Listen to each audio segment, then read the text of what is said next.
நான் சொல்ற ஒரு விஷயத்த கொஞ்சம் கண் மூடி இமேஜின் பண்ணி பாருங்களேன். டாக்டர் உங்க கண்ணை பார்த்துட்டு உங்களோட கண் பார்வை கொஞ்சம் கொஞ்சமா முழுசா போயிடும். ஆப்ரேஷன் இருக்கு, ஆனா அதுக்கு பணம் இல்லை, டைமும் இல்லை, காப்பாத்திக்க எந்த ஓப்பும் இல்லை. அப்போ ஒரு அன்எக்ஸ்பெக்டட் நாள்ல நீங்க ஒரு மர்டருக்கு விட்னஸ் பண்றீங்க. இப்போ உங்க முன்னாடி ரெண்டே ரெண்டு சாய்ஸ் தான் இருக்கு. போலீஸ் கிட்ட போய் நம்ம பார்த்த உண்மையை சொல்ல போறோமா, இல்ல சைலண்டா இருந்து இருக்கிறதுலேயே பெரிய வேல்யூபிளான நம்ம லைஃபை காப்பாத்திக்க போறோமா? நீங்க என்ன பண்ணுவீங்க? ஒரு பக்கம் உங்க கான்சென்ஸ், உங்க கண்கள் பார்த்த கடைசி உண்மை அது.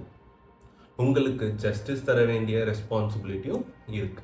இன்னொரு பக்கம் உங்க சர்வைவல். பார்வை போகிற இந்த டார்க் மொமெண்ட்ல உங்க லைஃபையும் சேர்த்து லூஸ் பண்ண நீங்க ரெடியா?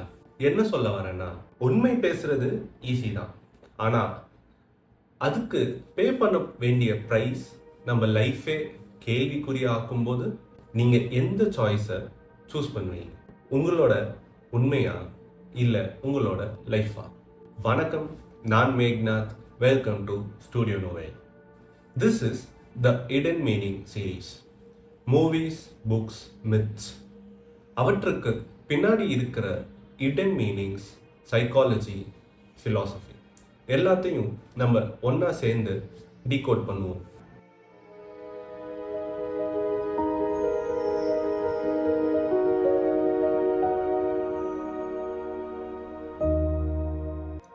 Why this movie is different? பொதுவாகவே தமிழ் சினிமாவில் த்ரில்லர் மூவிஸ் நிறைய பார்த்துருப்போம்.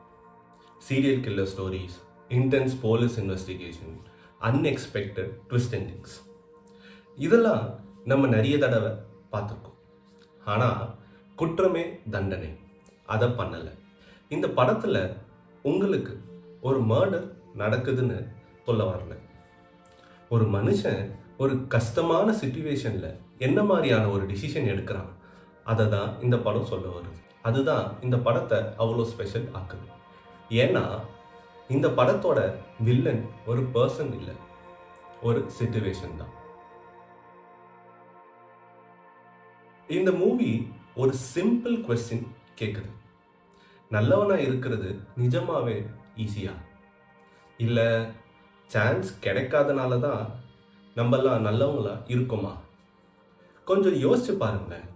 நம்ம டெய்லி லைஃப்பில் எவ்வளவோ டிசிஷன்ஸ் எடுக்கிறோம். சில டிசிஷன்ஸ் கரெக்டாக இருக்கு, சில டிசிஷன்ஸ் ராங்காக போயிடும். ஆனால் அதெல்லாம் பெரிய டிஃப்ரென்ஸ் என்ன தெரியுமா? மோஸ்ட் ஆஃப் த டைம் நம்ம எடுக்கிற டிசிஷன்ஸுக்கு பெரிய கான்சிக்வன்சஸ் இருக்காது. அதனால் கரெக்டான டிசிஷன்ஸை சூஸ் பண்ணுறது நம்மளுக்கு ஈஸியாக போயிடுது. ஆனால் யோசிச்சு பாருங்களேன், ஒரு நாள் உங்களோட என்டையர் லைஃப் ஒரே ஒரு டிசிஷன் மேலே தான் டிபெண்ட் ஆக போகுதுன்னா அப்போது என்ன பண்ணுவீங்க? இதை தான் இந்த மூவி எக்ஸ்ப்ளோர் பண்ணுற கோர் ஐடியா. பொதுவாகவே நம்ம சொசைட்டி ஒருத்தரை ஜட்ஜ் பண்ண ரொம்ப சீக்கிரமாக வந்துடும். அவன் ஒரு தீஃப், அவன் ஒரு கிரிமினல், அவன் ஒரு மர்டரர் அப்படின்னு லேபிள் கொடுக்கறது ரொம்ப ஈஸி. ஆனால் அந்த டிசிஷனை எடுக்க அவங்களுக்கு என்ன சிச்சுவேஷன் வந்துச்சுன்னு நம்ம எப்பயாவது யோசிச்சிருக்கோமா? சிச்சுவேஷன் தான் ஒரு மனுஷனை மாற்றுமா, இல்லை அவனோட ஒரிஜினல் கேரக்டரை வெளியே கொண்டு வருமா? சைக்காலஜியில் இதுக்கு ஒரு இன்ட்ரெஸ்டிங் கான்செப்ட் இருக்கு. ஸ்ட்ரெஸ், ஃபியர் அண்ட் டெஸ்பரேஷன், இந்த மூணும் பிரெயினில் ஆக்டிவேட் ஆனால் லாஜிக்கல் திங்கிங் கொஞ்சம் கொஞ்சமாக ரெடியூஸ் ஆக ஆரம்பிச்சிடும். பிரெயின் அப்போ ஒரே ஒரு விஷயத்தை தான் பார்க்கும், சர்வைவல். அந்த இடத்துல ஜஸ்டிஸ் இல்லை, மொராலிட்டி இல்லை, எத்திக்ஸும் இல்லை. ஃபர்ஸ்ட் ஆப்ஜெக்டிவே சர்வைவல் தான்.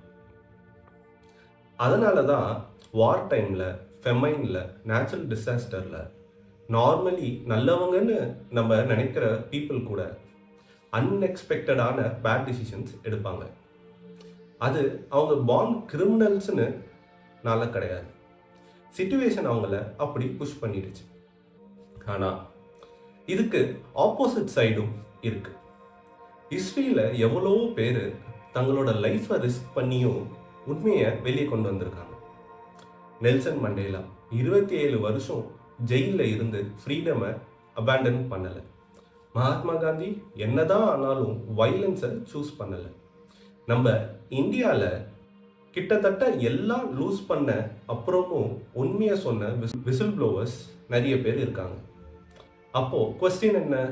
சிச்சுவேஷன் எல்லாரையும் மாத்திடுமா? Answer no. கேரக்டர், சிச்சுவேஷன், இந்த ரெண்டுமே நம்ம டிசிஷன்ஸை இன்ஃப்ளூயன்ஸ் பண்ணும். அதனால தான் சேம் சிச்சுவேஷனில் இருந்தாலும் 2 பேர் கம்ப்ளீட்லி டிஃப்ரெண்ட் டிசிஷன்ஸை எடுக்கிறாங்க. ஒருத்தர் சர்வைவலை சூஸ் பண்ணா, இன்னொருத்தர் தன்னோட கான்சைன்ஸை சூஸ் பண்ணுறாரு. இதில் யார் கரெக்ட்? அதுக்கு ஆன்சரே இல்லை.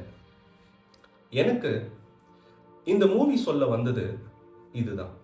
Life is not black and white, good bad, right wrong, எதுவுமே அவ்வளோ சிம்பிள் இல்லை. சம்டைம்ஸ் கரெக்ட் டிசிஷன் உங்களுக்கு பெயினை கொடுக்கும், ராங் டிசிஷன்ஸ் உங்களுக்கு இன்ஸ்டன்ட் சக்ஸஸை கொடுக்கும்.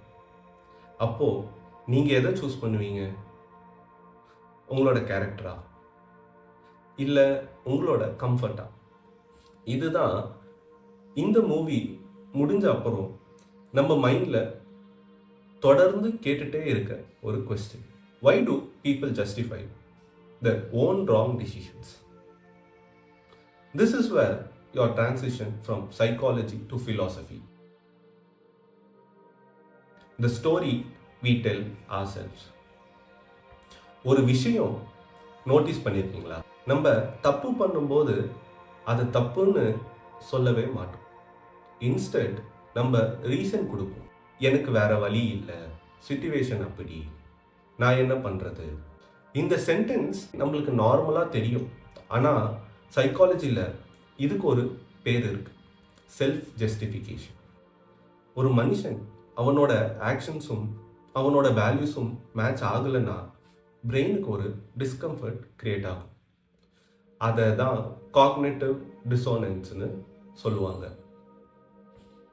இமேஜின் பண்ணுங்க, நீங்கள் உங்களை ஒரு நல்லவன்னு நம்புறீங்க. ஆனால் ஒரு நாள் நீங்கள் தப்பு பண்ணிட்டீங்க. இப்போ 2 சாய்ஸஸ். எஸ், நான் தப்பு பண்ணிட்டேன், நான் பண்ணுறது கரெக்டு தான். Most of the people second ஆப்ஷனை தான் சூஸ் பண்ணுவாங்க. ஏன்னா பிரெயினுக்கு ரியாலிட்டியை மாற்றுறது கஷ்டம், ஸ்டோரியை மாற்றுறது ரொம்ப ஈஸி. அதனால தான் நம்ம ஆக்ஷன்ஸை டிஃபெண்ட் பண்ண ஆரம்பிப்போம். இது வில்லன்ஸுக்கு மட்டும் இல்லை, நமக்கும் தான். ஆஃபீஸில் லேட்டாக வந்தால் டிராஃபிக்கை ப்ளேம் பண்ணுவோம். எக்ஸாமில் ஃபெயிலானால் கொஸ்டின் பேப்பரை ப்ளேம் பண்ணுவோம். ரிலேஷன்ஷிப்பில் பிரேக்கப் ஆனால் மற்றவங்கள ப்ளேம் பண்ணுவோம். ரொம்ப ரேராக தான் ப்ராப்ளம் என்கிட்ட தான் இருந்துச்சுன்னு அக்செப்ட் பண்ணுவோம். இதுதான் ஹியூமன் நேச்சர். குற்றமே தண்டனை. இந்த சைக்காலஜியை ரொம்ப சப்டெல்லாக டச் பண்ணுது. மூவி நம்ம கிட்ட ஒரு ஆன்சர் கொடுக்க வரல, அது ஒரு மிரர் கொடுத்துருக்கு. அதில் பார்க்கறது ஹீரோ இல்லை, நம்ம தான். அதான் இந்த மூவி கிரெடிட்ஸ் முடிஞ்சதுக்கும் அப்புறம் மைண்டில் நிற்கிது. ஏன்னா இது ஒரு மர்டர் ஸ்டோரி இல்லை, இது நம்ம எல்லாம் டெய்லி நமக்குள்ள சொல்லிக்கிட்டு இருக்க ஸ்டோரிஸ் பற்றி. இப்போ ஒரு கொஸ்டின் உங்களுக்கு.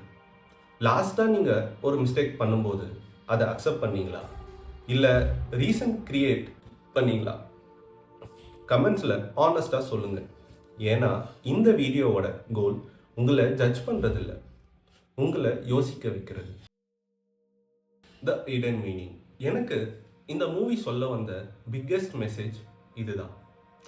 நம்ம எல்லாரும் நம்மளை நல்லவங்கன்னு நினைக்க ஆசைப்படுறோம். ஆனால் நம்ம கேரக்டர் கம்ஃபர்ட்டாக இருக்கும்போது டெஸ்ட் பண்ணாது, கஷ்டம் வரும்போது தான் டெஸ்ட் பண்ணும். ஒரு ஃபேமஸ் கோட் இருக்கு, a smooth sea never made a skilled sailor. அதே மாதிரி ஒரு ஈஸி லைஃப் ஒரு நல்ல கேரக்டரை ப்ரூவ் பண்ணாது. ரியல் கேரக்டர் கஷ்டத்தில் தான் தெரியும். அதனால தான் ஒரு கொஸ்டின் நான் உங்ககிட்ட கேட்க ஆசைப்படுறேன். நீங்கள் 100% ஆனஸ்டாக சூஸ் பண்ணுவீங்களா? உங்களோட ஃபேமிலி சஃபர் ஆகும்னு தெரிஞ்சாலும் நீங்கள் லா ஃபாலோ பண்ணுவீங்களா? ஈஸி கொஸ்டின் இல்லை, ஆன்சரும் ஈஸி இல்லை. இந்த மூவி அதை தான் புரிய வைக்குது. சம்டைம்ஸ் லைஃப் கரெக்டாக ஆன்சர் கொடுக்காது, சாய்ஸஸ் மட்டும் கொடுக்கும். அந்த சாய்ஸஸில் எதை சூஸ் பண்ணுவோம்? கேரக்டர்னா பர்ஃபெக்டாக இருக்கணும்னுலாம் அர்த்தம் இல்லை. கேரக்டர்னா தப்பு பண்ணாலும் அதை ரெக்கக்னைஸ் பண்ண கரேஜ் இருக்கணும், ரெஸ்பான்சிபிலிட்டி எடுத்துக்கணும், கற்றுக்கணும், க்ரோ ஆகணும். எனக்கு இந்த மூவி பார்த்ததுக்கப்புறம் ஒரு ரியலைசேஷன் வந்துச்சு. நம்ம எல்லாரும் ஹீரோவும் இல்லை, வில்லனும் இல்லை. நம்ம சிச்சுவேஷனுக்கு ரியாக்ட் பண்ணுற ஆர்டினரி ஹியூமன்ஸ். டிஃப்ரென்ஸ் என்னென்னா, சில பேர் ஃபியரை சூஸ் பண்ணுவாங்க, சில பேர் இன்டெகிரிட்டியை சூஸ் பண்ணுவாங்க, சில பேர் லேட்டாக இருந்தாலும் கரெக்ட் பாத்துக்கு திரும்பி வருவாங்க. அதுதான் ஹோப், அதுதான் ஹியூமனிட்டி, அதுதான் இந்த மூவியோட ஹிடன் மீனிங். மூவி முடிஞ்சிருச்சு, ஆனால் டிஸ்கஷன் இப்போதான் ஸ்டார்ட் ஆக போகுது. நீங்கள் அந்த சிச்சுவேஷனில் இருந்தால் என்ன பண்ணியிருப்பீங்க? சர்வைவலா, கான்சைன்ஸா? கமெண்ட்ஸில் உங்களோட தாட்ஸை ஷேர் பண்ணுங்கள். இந்த மூவி மாதிரி புக்ஸ், மித்ஸ், அவற்றுக்கு பின்னாடி இருக்கிற ஹிடன் மீனிங்ஸ், சைக்காலஜி, ஃபிலாசபியை எக்ஸ்ப்ளோர் பண்ண ஸ்டூடியோ நோவலை சப்ஸ்கிரைப் பண்ணுங்கள். நான் Meghnath. Meet you in the next Hidden Meaning series.